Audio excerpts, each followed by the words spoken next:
What's up, everybody? Welcome to Bios3 Raw TV. Today we're going to talk a little bit about intermittent fasting. Now, before the backlash comes and I have, like, people going, well, so-and-so does intermittent fasting and they look fantastic. So-and-so does intermittent fasting and they look great.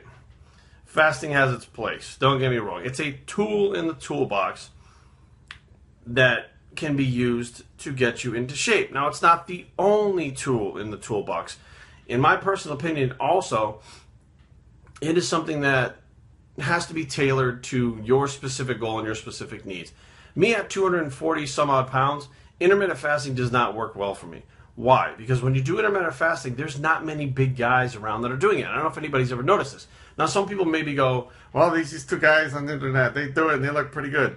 But they don't look like bodybuilders. They look fit, which is a great look. And if that's what you want, okay, give it a shot. Carb backloading is another way of, it's essentially a starvation reloading type thing. You have all your carbohydrates post-workout, essentially. But during the day, you're eating small amounts of, proteins and fibrous carbs and stuff like that. Keep the carbs out. And then you load them all up at night between your eating window after your workouts. And I actually knew one girl. I don't know her, but I know of her. I can't remember her name. I think she's from Thailand or something like that. She's online, Facebook. She's got a phenomenal physique. Very muscular, very thick, very strong. She does intermittent fasting with keto. Her eating window only consists of keto. And she's not only very lean, but she's thick at the same time. So now we have intermittent fasting and then intermittent fasting placed with other diets mixed together. And now she's getting a specific effect. So now, what does intermittent fasting consist of? It consists of basically starving yourself for a period of time and then eating all your calories in an allotted quote-unquote window of time. Not a window of opportunity like post-workout supposed window of opportunity, but your feeding window. I mean, I've heard it called all different things. So let's say it's like 4 to 8 hours. 4 to 8 hours is your eating window, and you try to get in all your calories in that eating window. Now, I've also heard of people trying to get them in a couple of hours. I've also heard of people trying to get them in one fucking meal. I've also heard of people, there's a guy on the internet doing some stupid shit of fasting for like 2 or 3, 4 days before they had an eating window, claiming that he, gained muscle and got fat, dropped fat, and all these like spectacular things. And I'll be honest with you, intermittent fasting is nothing fucking new. It is not new. There's the warrior diet, which was out way before intermittent fasting, which basically you didn't eat all day long and you ate when you got home. There was the work diet, which was another one that didn't make any sense to me, but people work all day and they forget to eat and shit. When they get home, they have their big meal when they get home at night. I mean, there's so many different versions of this thing. It was just finally labeled intermittent fasting, given a fad, and now the fad is not to be big and muscular and strong and look like a bodybuilder. The fad nowadays is to be aesthetic and lean and shredded and shreds and blah, blah, blah, and all this bullshit about being, I shouldn't call it bullshit because it's some people's goal. And that's fine. It's a good look for some people. I think some people look better with the aesthetic look than they would as a bodybuilder. But until that kind of came about and that aesthetic look was popular, intermittent fasting wasn't even fucking popular at all. It wasn't labeled. It was just something people did. Now, essentially, and this is interesting, the intermittent fasting crowd and the bro crowd bang heads with a lot of things a lot of times. And I don't think that the intermittent fasting crowd really realizes that, as a top-level bodybuilder, you're trying to get as much sleep as you can to repair your body, especially if you're using the types of weights for the periods of time someone like myself has done. So now you're going to sleep anywhere from 8 to 10 hours. That leaves, 12 hours left for you to eat.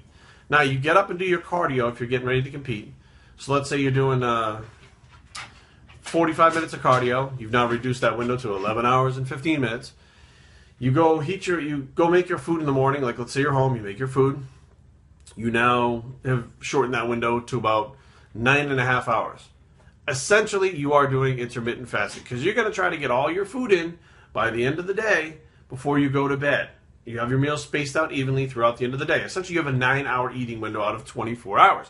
And during that eating window, there's going to be periods of time where you go longer without food, like when you're getting ready to do a workout or if you're doing a second cardio session. And that is a very normal way to do it, but it's intermittent fasting, or more common. I should not say normal, but more common way to do it.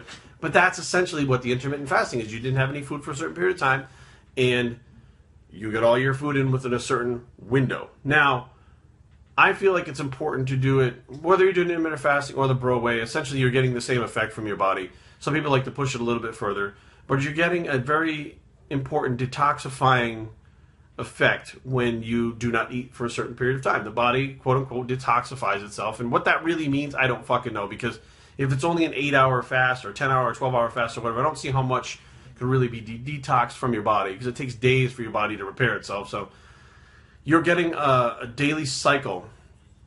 And what's interesting is, you may get up in the morning and feel like $1 million. Now, me personally, if I went for the rest of the day without eating and I hadn't eaten at night, there's no fucking way I'd make it to the end of the day. It just wouldn't happen. I eat anywhere from like 3,500 to 4,000 calories. I do eat a lot of clean foods, but I also do eat junk. Like I'll eat a Wendy's meal with grilled chicken, a number 9, just about every day. That comes to about 550 calories. So I'm still eating about 3,500 calories. And if I was going to jam that into 2 or 3 hours, that's not going to happen. I'm going to be so fucking bloated. And it's got to be clean foods. Where would you, if I'm already eating that Wendy's, if you do the flexible dieting, how the fuck would you take other calorie-dense foods and make your macros for the day so that you could actually hit your macros? See what I'm saying? So the intermittent fasting thing, I think, plays a role in certain things, but other things it doesn't work for. You're not going to become a mass monster on intermittent fasting. It's just not going to happen. There's not one fucking person out there who's fasted who became a mass monster. And people go, Gary, look at Herschel Walker. He only ate like 300 calories a day and he was huge. No, he was not huge. He wasn't a mass monster. Was he fit? Was he muscular? Was he bigger than the average person? Yes, but those were his genetics. It didn't make him fucking huge. All right? Herschel Walker, at his height, to be huge and strong, would have to be 300 and some odd pounds, benching 600 pounds, and he did not do that eating his one meal a day. So you got to understand, it's fit for certain people for certain goals, but other people not. And I just wish that taking that into consideration, that the intermittent fasting crowd would stop pushing it to everybody in the fucking world and just say, hey, if you want to be lean, you want to be muscular, you don't want to be